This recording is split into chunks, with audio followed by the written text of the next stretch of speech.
आप सभी ने भगवान बुद्ध के बारे में सुना होगा, लेकिन क्या आपने भगवान बुद्ध की गिलहरी की कहानी सुनी है? इस वीडियो में हम आपको इस कहानी के बारे में बताएंगे।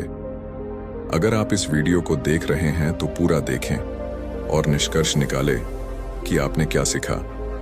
तो चलिए बिना विलंब के वीडियो शुरू करें। जीवन के रहस्यों को मालूम करने के लिए भगवान बुद्ध ने एक दिन घर छोड़ जंगल की ओर प्रस्थान किया। वह जंगल में एक वृक्ष के नीचे बैठ तपस्या करने लगे। भूख प्यास सब सहन की, लेकिन उनका तप चलता रहा। उन्होंने शरीर को कठोर तप की आग में खूब तपाया।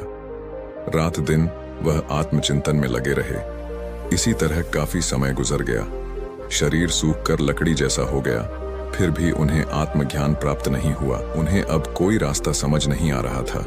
उनका धैर्य और शक्ति जवाब दे रही थी। वह निराश होकर सोचने लग कि अब हमें ज्ञान नहीं प्राप्त होगा, इसलिए तपस्या छोड़कर घर लौट चलना चाहिए। उनके मन में अब अनेक शंकाएं उठने लगीं। व्यर्थ में जीवन का काफी समय बर्बाद कर दिया, इसके बाद भी कुछ भी ना मिला। शरीर और मन को कितना कष्ट दिया, इसके बाद भी आत्मतत्व जैसी चीज न प्राप्त हो सकी। शरीर अत्यंत दुबला और कमजोर हो गया था, इसलिए उनके कदम लड़खड़ा रहे थे। वह चले जा रहे थे कि उन्हें प्यास लगी। देखा, रास्ते में कुछ दूरी पर एक स्वच्छ जल की झील है। वह पानी पीने के लिए झील के किनारे पहुंचे तथा थके होने के कारण आराम करने लगे। आराम करने के बाद जैसे ही चलने को हुए, उनकी निगाह एक नन्ही सी गिलहरी पर पड़ी, जो झील के जल में अपनी पूंछ भिगो भिगो कर झील का पानी बाहर छिड़क रही थी और यह असंभव सा दिखने वाला कार्य बिना रुके करती ही जा रही थी। भगवान बुद्ध ने गिलहरी से पूछा, तुम ऐसा क्यों कर रही हो? गिलहरी ने कहा, इसके पानी ने मेरे बच्चों को बहाकर मार डाला है। मैं इसे सुखाकर अपने बच्चों का बदला चुकाऊंगी।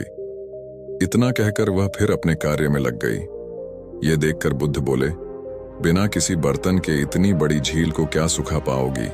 तुम्हारी नन्ही सी पूंछ से तो कुछ ही बूंदें बाहर निकल पाती हैं। कहाँ इतनी बड़ी झील और कहाँ तुम्हारी नन्ही सी पूंछ? फिर तुम्हारी उम्र ही कितनी है? इसमें तो युगों लग जाएंगे। तुम्हारा जीवन व्यर्थ में चला जाएगा। गिलहरी ने उत्तर दिया, यह झील कब सूखेगी मुझे नहीं मालूम और न ही इसकी परवाह है। परिश्रम करके अपनी मंजिल की ओर बढ़ते जाना और अंत में विजय प्राप्त करना मेरा लक्ष्य है।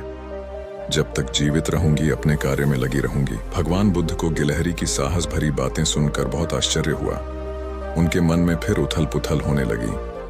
वह सोचने लगे, जब नन्ही सी गिलहरी अपने अत्यंत छोटे साधनों से असंभव सा दिखने वाले कार्य को संभव कर देने के लिए दृढ़ प्रतिज्ञाबद्ध है, तो मैं तो उच्च मन मस्तिष्क वाला मनुष्य हूं। फिर भला मैं क्यों नहीं अपना लक्ष्य प्राप्त कर सकता? वह तपस्या पूर्ण कर ज्ञान प्राप्त करने का संकल्प लेकर पुनः वन की ओर लौट गए। 6 साल की कठिन तपस्या के बाद 35 साल की आयु में वैशाख की पूर्णिमा की रात निरंजना नदी के किनारे पीपल के पेड़ के नीचे सिद्धार्थ को ज्ञान प्राप्त हुआ। ज्ञान प्राप्ति के बाद सिद्धार्थ बुद्ध के नाम से जाने जाने लगे। जिस जगह उन्हें ज्ञान प्राप्त हुआ उसे बोध गया के नाम से जाना जाता है। यह कहानी हमें यह बताती है कि धैर्य, समझदारी और सहनशीलता के साथ हम हर मुश्किल से निपट सकते हैं और सच्ची समझदारी हमें समस्याओं का समाधान ढूंढने में मदद करती है।